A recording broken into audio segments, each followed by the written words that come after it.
Au-delà des nuages, des vents qui grondent, sur terre, dans le ciel, le bout du monde, info qui tourne et qui résonne. Le Doc News capte chaque onde. Les nuages dansent le bas. Salut à toutes et à toutes, c'est le Doc News. Pour de la news, on est parti sur de la news vaisselle direction les narcotrafiquants. Et oui, pour ceux qui ne l'auraient pas vu en ce moment, voilà. En ce moment, ça a fait un peu parler de avec le raid que fait en ce moment Trump, donc voilà. Aujourd'hui, on vous emmène au cœur d'une opération exceptionnelle menée dans le Pacifique Est. Une mission claire, des images impressionnantes et un résultat historique. Près de 9 tonnes de cocaïne saisie par les gardes-côtes américaines grâce notamment à un tireur d'élite embarqué dans un hélicoptère. Voici le récit complet de cette opération. Et avant de continuer cette vidéo, n'hésitez pas à liker, commenter, partager et abonne-toi. Et pour ceux qui se demanderaient, dans les Coast Guard, oui, la marine dispose de snipers et j'ai vu lors d'un reportage que je regarde beaucoup sur YouTube je sais même plus quelle chaîne, je vous mettrai un lien au-dessus qui parle des Coast Guard et qui s'occupent de ce genre de mission. C'est une petite élite qui sont capables de tirer comme ça depuis un hélicoptère. Je crois que quand j'ai vu lors du reportage, ils étaient même pas 100. Tant vous dire, c'est une sélection très très spéciale parce que quand vous savez un hélicoptère lancé à pleine vitesse et que les narcotrafiquants aussi qui sont lancés à pleine vitesse, ben faut savoir tirer avoir un bon réflexe. Donc voilà. Je vais vous laisser avec la vidéo. On va se lancer dans le sujet. C'était juste pour parler de ça.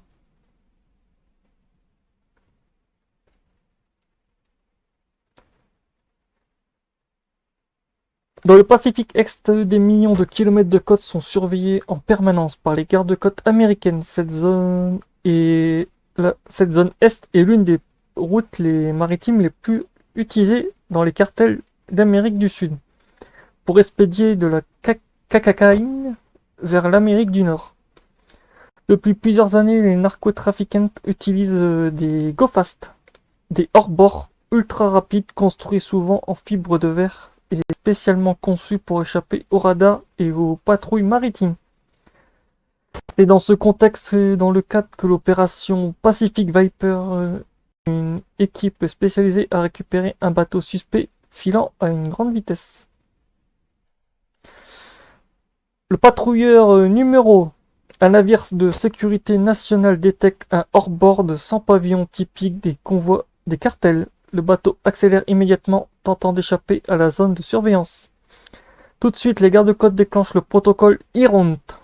L'hélicoptère Interdiction Tactical Squadron, basé à Jacksonville en Floride, ce sont les spécialistes du tir de précision depuis un hélicoptère. Un hélicoptère décolle et se rapproche rapidement du Go-Fast et l'opération bascule en mode interception armée. Et pour ceux qui se demandent, en fait, l'hélicoptère de base, quand c'est beaucoup de millions de kilomètres, ça, l'hélicoptère est directement monté sur le patrouilleur numéro, qui a plusieurs petites frégates de poursuite et des petits Zodiac pour aller un peu plus rapidement, dont en fait ces bateaux-là. Voilà, parce que de base, vous ne verrez jamais un hélicoptère partir de sa base Jacksonville en Floride jusque du côté du niveau carburant et autonomie, c'est un peu, voilà. À bord, un tireur d'élite prend place sur la porte latérale, fusil de précision prête. Sa mission, neutraliser le bateau sans mettre les occupants en danger, en visant le moteur et les éléments mécaniques pour stopper la fuite. Les images filmées montrent la scène, l'hélicoptère se stabilise au-dessus des vagues, les plans hurlant et l'officier ouvre le feu. Une série de tirs précis, méthodiques, touche les moteurs du Go-Fast. Rapidement, le hors-bord ralentit, perd sa maniabilité, puis s'immobilise complètement. Seul truc qui monte pas dans cette vidéo aussi, c'est que de base, avant que le sniper tire, vous voyez la petite mitraillette qui est à côté, en fait ils font des tirs de sommation. En gros, au bout de 3 tirs de sommation, si le bateau ne s'arrête pas, le sniper a ordre de tirer sur les parties, comme je vous avais expliqué, du moteur. Sinon, à partir de là, non. Arraisonnement du narco-bateau. Et oui, une fois le bateau immobilisé, les équipes des gardes-côtes montent à bord. À l'intérieur, ils découvrent des dizaines de ballots étanches empilés sur le pont et dans les compartiments. Une fois ramenés à bord du patrouilleur, la marchandise est examinée. Le résultat est colossal. Près de 9 tonnes de cocaïne sont initialement saisies. Pour donner une ordre d'idée de l'ampleur, cela représente presque 7,5 millions de doses potentiellement mortelles.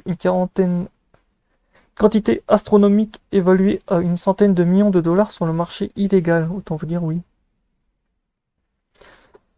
Une saisie historique. Ces opérations deviennent immédiatement un record.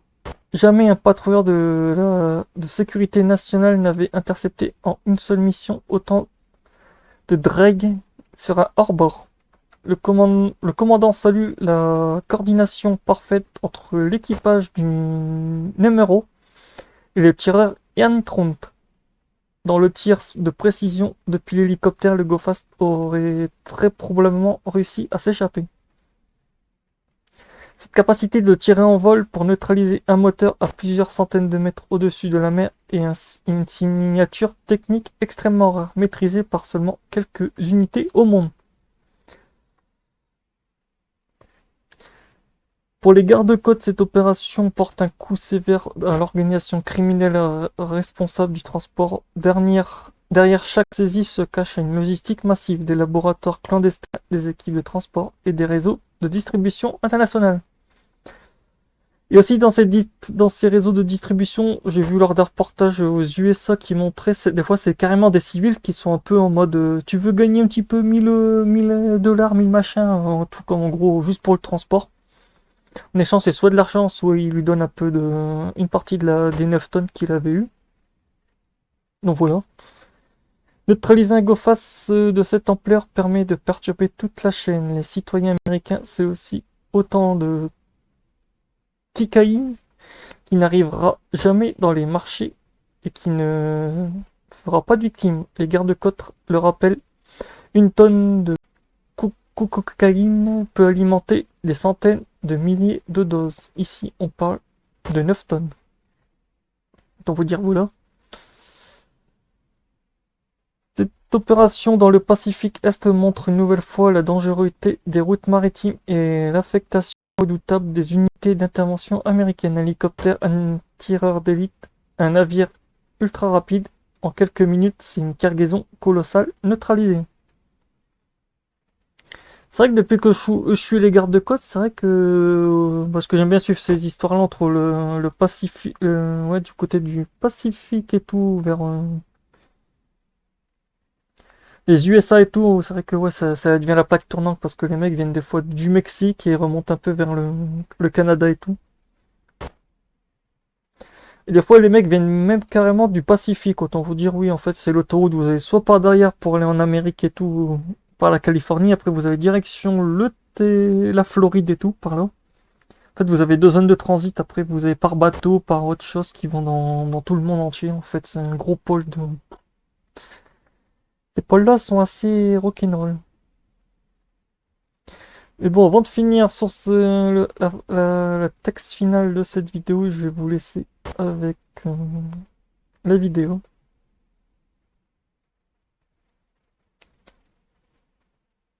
Touloulou.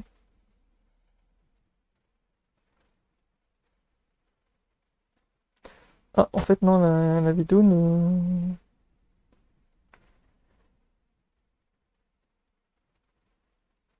Non, il n'y a pas de son sur la vidéo, donc voilà, autant vous dire.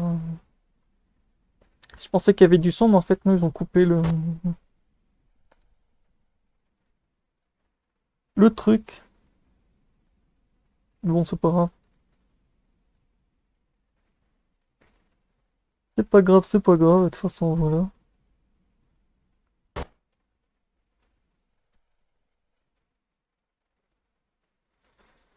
De toute façon, de ce bateau-là, une fois les gardes-côtes ont récupéré tout le truc, le bateau est complètement cramé. Il ne reste rien, ils récupèrent juste le moteur et tout pour éviter une pollution, parce que les gardes-côtes sont très très Ils ne veulent pas que en fait le bateau soit réutilisé. En fait, ils percent des trous et tout. En fait, et voilà. Après le bateau, ils récupèrent juste le moteur, même s'il est endommagé. Ils démontent tout le moteur, tout ce qui est pour faire naviguer le bateau. Une mission exemplaire, spectaculaire et c'est surtout la plus grande saisie jamais réalisée par un patrouilleur contre un contre un bateau, ouais, contre un narco-bateau de ce type. Donc voilà. Si cette vidéo vous a plu, n'hésite pas à liker, partager et abonne-toi. On se retrouve pour de prochaines news, de prochains sujets qui vous intéresseront et qui m'intéresseront. Donc voilà, on se retrouve pour de prochaines news. Portez-vous bien. Tchuss!